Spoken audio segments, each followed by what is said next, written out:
Mary, did you know that your baby boy will one day walk on water? Mary, did you know that your baby boy will save our sons and daughters? Did you know that your baby boy has come to make you new? This child that you've delivered will soon deliver you. Mary, did you know that your baby boy will give sight to a blind man? Mary, did you know that your baby boy will come strong with his hand? Did you know that your baby boy has walked where angels trod?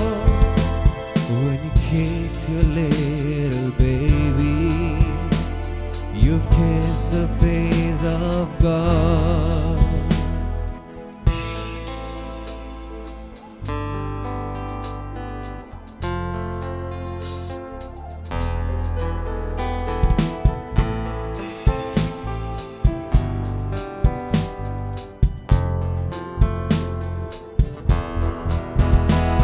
The blind will see, the deaf will hear, and the dead will live again.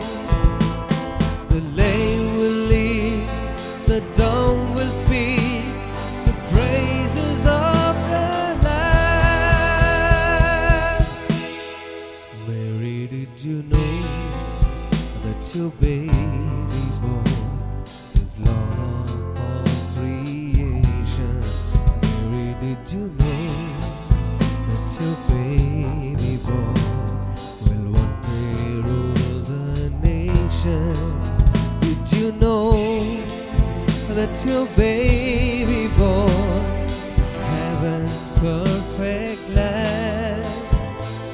The sleeping child you're holding is a great I am.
അത്യുന്നതങ്ങളിൽ ദൈവത്തിന് മഹത്വം, ഭൂമിയിൽ ദൈവപ്രസാദമുള്ള മനുഷ്യർക്ക് സമാധാനം. ഉല്ലാസത്തിൻ്റെയും സന്തോഷത്തിൻ്റെയും ആഘോഷ ദിനരാത്രങ്ങൾ കടന്നു വരികയായി. എല്ലാ പ്രിയപ്പെട്ട പ്രേക്ഷകർക്കും ക്രിസ്മസ് നവവത്സരാശംസകളെ നേരുകയാണ്. ലോകമെമ്പാടും ആഘോഷിക്കുവാൻ ഒട്ടനവധി ആഘോഷങ്ങളുണ്ട്. അതിലൊന്നാണ് ക്രിസ്മസ് ആഘോഷം. ക്രിസ്മസ് ആഘോഷങ്ങൾക്ക് പിന്നിലുള്ള ഐതിഹ്യം, ചരിത്രം, അതിൻ്റെ ആശയങ്ങൾ മനസ്സിലാക്കി ആഘോഷിക്കുമ്പോൾ മറ്റെല്ലാ ആഘോഷങ്ങളിൽ നിന്നും വേറിട്ടൊരു ആഘോഷമായി ക്രിസ്മസ് തീരും. ക്രിസ്മസിൻ്റെ പിന്നിലുള്ള യഥാർത്ഥത്തിലുള്ള ആശയത്തെ ചൂണ്ടിക്കാണിക്കുവാൻ വേണ്ടി ഞാൻ ബൈബിളിൽ നിന്നും ഒരു വാക്യം വായിക്കാം. അതിപ്രകാരമാണ്: കർത്താവായ ക്രിസ്തു എന്ന രക്ഷിതാവ് ഇന്ന് ദാവീദിൻ്റെ പട്ടണത്തിൽ നിങ്ങൾക്കായി ജനിച്ചിരിക്കുന്നു. ആ വാചകങ്ങൾ ഏറ്റവും പ്രധാനമാണ്. ക്രിസ്തു എന്ന രക്ഷിതാവ് നിങ്ങൾക്കായി ജനിച്ചിരിക്കുന്നു. രക്ഷകൻ ജനിച്ചിരിക്കുകയാണ്. ക്രിസ്മസ് എന്ന് പറയുന്ന ആഘോഷത്തിന് പിന്നിലുള്ള ഏറ്റവും പരമപ്രധാനമായ വിഷയം രക്ഷകൻ എനിക്ക് വേണ്ടി ജനിച്ചിരിക്കുന്നു എന്നുള്ളതാണ്. എൻ്റെ രക്ഷയ്ക്കായി അവിടുന്ന് പിറന്നിരിക്കുന്നു. ഞാൻ പാപത്തിൻ്റെ അന്ധകാരത്തിൽ കിടക്കുമ്പോൾ, പാപത്തിൻ്റെ ആധിപത്യത്തിന് കീഴിൽ കിടക്കുമ്പോൾ, അതിൽ നിന്നും എന്നെ രക്ഷിക്കുവാൻ വേണ്ടിയാണ് യേശു ക്രിസ്തു എനിക്ക് വേണ്ടി ജനിച്ചത്. പലപ്പോഴും ക്രിസ്മസ് ഒരാഘോഷം മാത്രമായി തീരുകയാണ്. എന്നാൽ അതിന് പിന്നിലുള്ള യഥാർത്ഥ സന്ദേശം, ആശയം മനസ്സിലാക്കി ആഘോഷിക്കുകയാണെങ്കിൽ ഇത് വേറിട്ടൊരു ആശയമായി തീരും, വേറിട്ടൊരു അനുഗ്രഹവും വേറിട്ടൊരു അനുഭവമായി തീരും. യേശുക്രിസ്തുവിൻ്റെ തിരുപ്പിറവിയുടെ പ്രധാനപ്പെട്ട ഉദ്ദേശമെന്ന് പറയുന്നത് മനുഷ്യനെ അവൻ്റെ പാപത്തിൽ നിന്നും രക്ഷിക്കുക എന്നുള്ളതാണ്. അതിനെക്കുറിച്ചാണ് ബൈബിളിൽ പറയുന്നത്: അവൻ തൻ്റെ ജനത്തെ അവരുടെ പാപങ്ങളിൽ നിന്ന് രക്ഷിപ്പാൻ ഇരിക്കൊണ്ട് നീ അവന് യേശു എന്ന് പേർ വിളിക്കണം. യേശുക്രിസ്തുവിൻ്റെ തിരുപ്പിറവി നൽകിത്തരുന്നൊരു സന്ദേശമുണ്ട്. ബൈബിളിൽ നിന്നും ഒരു വാക്യം വായിക്കുവാൻ ഞാൻ താല്പര്യപ്പെടുകയാണ്. കർത്താവായ ക്രിസ്തു എന്ന രക്ഷിതാവ് ഇന്ന് ദാവീദിൻ്റെ പട്ടണത്തിൽ നിങ്ങൾക്കായി ജനിച്ചിരിക്കുന്നു. ജനിച്ചവൻ രക്ഷകനാണ്. ജനിച്ചത് രക്ഷിക്കുവാനാണ്. കർത്താവായ യേശുക്രിസ്തു പിറന്നതിൻ്റെ ഉദ്ദേശം നമ്മെ നമ്മുടെ പാപത്തിൽ നിന്നും രക്ഷിക്കുവാൻ വേണ്ടിയാണ്. വാസ്തവത്തിൽ ക്രിസ്മസ് ആഘോഷങ്ങൾക്ക് പിന്നിൽ ഇത്തരത്തിലുള്ള സന്ദേശങ്ങളെ, യാഥാർത്ഥ്യങ്ങളെ മനസ്സിലാക്കിക്കൊണ്ട് ആഘോഷിക്കുകയാണെങ്കിൽ അത് കേവലം അനുഗ്രഹമായി തീരും. പാപാധിപത്യത്തിന് കീഴിൽ അമർന്നു കിടക്കുന്ന മനുഷ്യന് ആശ്വാസമുണ്ട്. കർത്താവായ യേശുക്രിസ്തു പിറന്നിരിക്കുകയാണ്. കർത്താവായ യേശുക്രിസ്തു എൻ്റെ പാപത്തെ നീക്കി, കർത്താവായ യേശുക്രിസ്തു എൻ്റെ ശിക്ഷകളെ നീക്കി. ഇതെൻ്റെ ഉല്ലാസമാണ്. അങ്ങനെയെങ്കിൽ ഇത് മനസ്സിലാക്കി ആഘോഷിക്കുകയാണെങ്കിൽ ക്രിസ്മസ് ആഘോഷം എൻ്റെ ജീവിതത്തിൽ രക്ഷയുടെ ഉല്ലാസമാണ്, എൻ്റെ ജീവിതത്തിലെ ആനന്ദമാണ്. പാപം മോചിച്ചു കിട്ടി എന്നുള്ളൊരു സന്തോഷമാണ് എൻ്റെ ജീവിതത്തിൽ, എൻ്റെ ഹൃദയത്തിനകത്തെപ്പോഴും ക്രിസ്മസ് സന്ദേശം കൊണ്ട് ഉണ്ടാകുന്നത്. ലോകാരംഭം മുതൽ മനുഷ്യനെ മതിക്കുന്ന ഒരു പ്രശ്നമാണ് പാപം എന്നുള്ളത്. തിരുവെഴുത്തി പ്രകാരം പറയുകയാണ്: എല്ലാവരും വഴിതെറ്റി ഒരുപോലെ കൊള്ളരുതാത്തവരായി തീർന്നിരിക്കുന്നു. നന്മ ചെയ്യുന്നവനില്ല, ഒരുത്തൻ പോലുമില്ല. പാപം സാർവത്രികമായി സകലരും ആണുകൊണ്ടിരുന്ന അനുഭവത്തിൽ കാലസമ്പൂർണതയിൽ ദൈവം തൻ്റെ പുത്രനായ യേശുവിനെ ഭൂമിയിലേക്ക് അയച്ചു. അത് നമ്മുടെ പാപത്തിൻ്റെ പരിഹാരത്തിന് വേണ്ടിയാണ്. തിരുവെഴുത്തി പ്രകാരം പറയുന്നു: അവൻ്റെ പുത്രനായ യേശുവിൻ്റെ രക്തം സകല പാപത്തെയും പോക്കി നമ്മെ ശുദ്ധീകരിക്കുന്നു. കൊറോണ കാലത്തെ അതിജീവിച്ചവരാണല്ലോ നാം. സാഹോദര്യത്തിൻ്റെയും ഐക്യതയുടെയും പ്രതീകമായിരുന്ന ഹസ്തദാനം പോലും ഒഴിവാക്കിക്കൊണ്ട് നമ്മെ തന്നെ സൂക്ഷിച്ച ഒരു കാലഘട്ടമുണ്ടായിരുന്നു. എന്തുകൊണ്ടാണത് സംഭവിച്ചത്? നമുക്കറിയാം. നാം ഭയപ്പെട്ടിരുന്നു. കൊറോണയുടെ വൈറസുകൾ കരങ്ങളിൽ ഉണ്ടായിരിക്കുമെന്ന് വിശ്വസിച്ച് കരങ്ങൾ വളരെ സൂക്ഷിച്ച് സാനിറ്റൈസറൊക്കെ ഉപയോഗിച്ച് നാം അതിനെ കഴുകി ശുദ്ധീകരിച്ചാണ് മറ്റു കാര്യങ്ങളിലേക്ക് കടന്നിരുന്നത്. അങ്ങനെയെങ്കിൽ കർത്താവായ യേശുക്രിസ്തുവിൻ്റെ രക്തത്തെക്കുറിച്ച് പറയുകയാണ്: കർത്താവായ യേശുക്രിസ്തുവിൻ്റെ രക്തം സകല പാപത്തെയും പോക്കി നമ്മെ ശുദ്ധീകരിക്കുവാൻ ഇടയായിത്തീരുന്നു. മനുഷ്യൻ്റെ ജീവിതത്തിൽ അടിഞ്ഞുകൂടിയിട്ടുള്ള പാപാസക്തികളെയും പാപത്തിൻ്റെ കറകളെയും ഒക്കെ കഴുകിക്കളയുവാൻ മറ്റൊന്നിനാലും സാധ്യമല്ല. കർത്താവായ യേശുക്രിസ്തുവിൻ്റെ രക്തം മാത്രമാണ് അതിന് സാധ്യമായി തീരുന്നത്. പ്രിയ സ്നേഹിത, തിരുപ്പിറവിയുടെ ഉദ്ദേശം മറന്ന് ക്രിസ്മസ് കേവലം ഒരു ആഘോഷം മാത്രമാക്കരുത്. അതിന് പിന്നിലുള്ള ഉദ്ദേശം എന്ന് പറയുന്നത് കർത്താവായ യേശുക്രിസ്തു ജനിച്ചതിനാൽ, കർത്താവായ യേശുക്രിസ്തു എനിക്ക് വേണ്ടി മരിച്ചതിനാൽ ഞാൻ ശുദ്ധനായി തീർന്നു എന്നുള്ളതാണ്. യേശു ജനിച്ചതിനാൽ എനിക്ക് സന്തോഷമുണ്ട്. പക്ഷേ യേശു മരിച്ചതിനാലാണ് എനിക്ക് ശുദ്ധീകരണം ഉണ്ടായിത്തീർന്നത്. അങ്ങനെയെങ്കിൽ ക്രിസ്മസ് ദിനരാത്രങ്ങൾ ശുദ്ധീകരണത്തിൻ്റെയും ധ്യാനത്തിൻ്റെയും പ്രാർത്ഥനകളുടെയും ദിവസങ്ങളായി തീരണം. അങ്ങനെയെങ്കിൽ അർത്ഥവത്തായ ഒരു ക്രിസ്മസ് ആഘോഷം നമുക്ക് സ്വായത്തമാക്കി തീർക്കുവാനായിട്ട് കഴിയും. ക്രിസ്മസ് സന്ദേശം നമ്മുടെ ആത്മരക്ഷയുടെ സന്ദേശമാണ്. തിരുവെഴുത്തി പ്രകാരം പറയുന്നു: അവനെ കൈക്കൊണ്ട് അവൻ്റെ നാമത്തിൽ വിശ്വസിക്കുന്ന ഏവർക്കും ദൈവമക്കളാകുവാൻ ദൈവം അധികാരം കൊടുത്തിരിക്കുന്നു. യേശുവിനെ നിൻ്റെ ആത്മരക്ഷകനായി കൈക്കൊള്ളുന്നുവെങ്കിൽ ഈ ക്രിസ്മസ് ദിനങ്ങൾ നിൻ്റെ ജീവിതത്തിൽ വിടുതലിൻ്റെയും നന്മയുടെയും ധന്യതയുടെയും ദിവസങ്ങളായി തീരും. ഈ സന്ദേശം നിങ്ങൾക്ക് ഏവർക്കും ഒരു അനുഗ്രഹമായി തീരട്ടെ. ഏവർക്കും ഐശ്വര്യപൂർണ്ണമായ ക്രിസ്മസ് ദിനരാത്രങ്ങളെ ആശംസിച്ചുകൊണ്ട് ഞാൻ എൻ്റെ വാക്കുകൾ നിർത്തുന്നു. God bless you.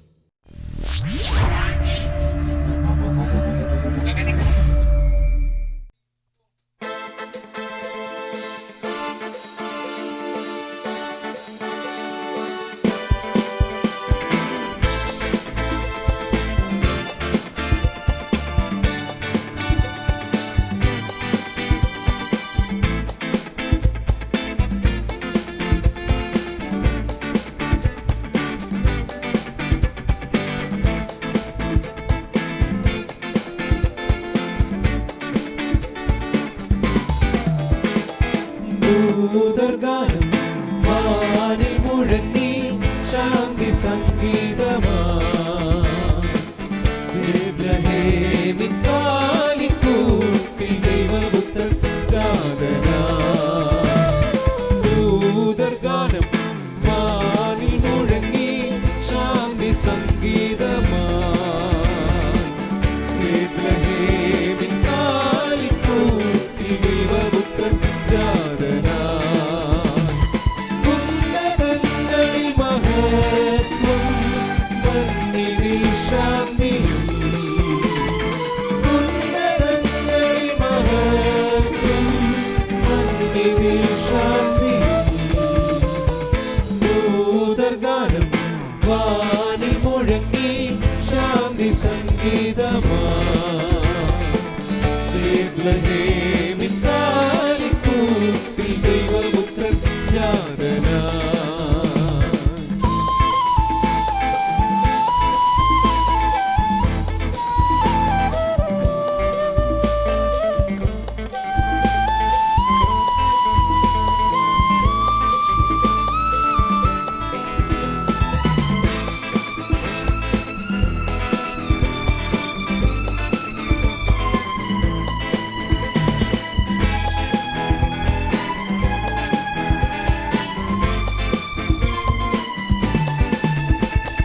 ഭൂമിയെ സ്വർഗമാക്കാൻ ഇറങ്ങിതാ രക്ഷകൻ. ലോകത്തിൻ പാപങ്ങൾ മോക്ഷമാർഗമായി മാറ്റുവാൻ. ഭൂമിയെ സ്വർഗമാക്കാൻ ഇറങ്ങിതാ രക്ഷകൻ. ലോകത്തിൻ പാപങ്ങൾ മോക്ഷമാർഗമായി മാറ്റുവാൻ. ഉന്നതങ്ങളിൽ മഹത്വം മണ്ണിതിൽ ശാന്തിയും. ഉന്നതങ്ങളിൽ മഹത്വം മണ്ണിതിൽ ശാന്തിയും. ദൂതർഗാനം വാനിൽ മുഴങ്ങി ശാന്തി സംഗീതമാ ബേത്ലഹേമിൻ കാലിക്കൂട്ടിൽ ദൈവപുത്രൻ ജാതനാ.